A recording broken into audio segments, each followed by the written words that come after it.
Okay, guys, we're going to visit Ask Scruff. Now, this one is for Gaza. Salute to you, kid. It's quite a simple question, but some mightn't grasp it. Apologies if it's all being covered. Doesn't matter. You can ask the same question as many times as you like. When it comes to lowering leverage on BlackBull, what would be appropriate leverage for 500,500 following where the scruff? Okay.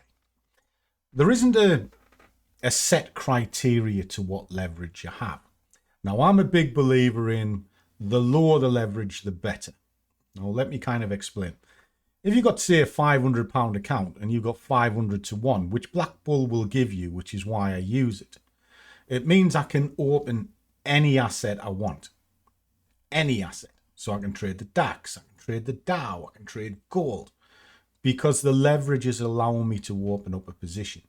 The position size itself is based on only the amount of money I have in the account. And I work on roughly £1,000 up to 10 grand, and then I have adjustments for that as well.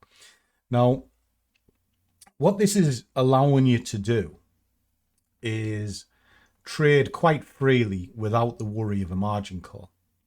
Now, as your account grows, look to lower the leverage. Now, you might start at, say, 500 in your example, at 500 to 1.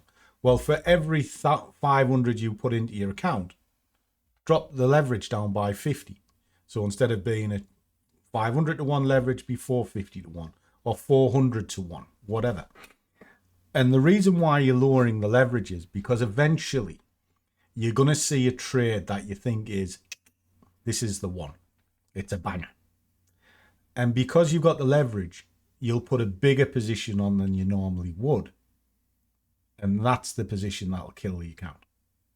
Now, also what it does is it slows you down, because the lower the leverage, it means you can only really trade one asset at a time, rather than think, well, I can trade that asset, I can trade that asset, I can trade that asset as well. And again, you're putting yourself in front of the freight train. So leverage is wonderful if it's used correctly. So that's kind of the rule of thumb that I work to. I try to bring the leverage down as much as I can, but ideally it's the position size you want to be paying attention to. If you go to put a position size of 50p on and you can't open up the asset, then you need high leverage. If you can open the asset, outstanding. So I hope that helps. Catch you soon.